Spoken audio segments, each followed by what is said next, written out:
اسالكوا سؤال. مين اول نبي قال بسم الله الرحمن الرحيم؟ سيدنا محمد. سيدنا ادم. سليمان. سيدنا سليمان. القصه بتاعت سيدنا سليمان لما قال بسم الله الرحمن الرحيم.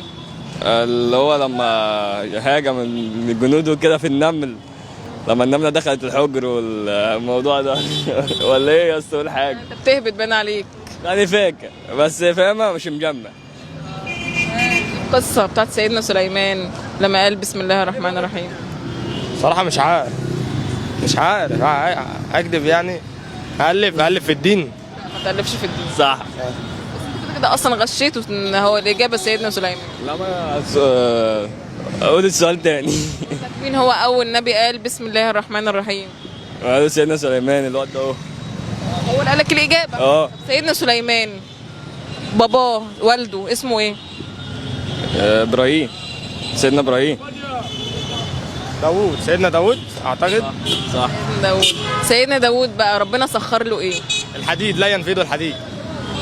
ايه كمان؟ الخشب. كانت الآية بتقول مش عارف الموضوع بيجي بال.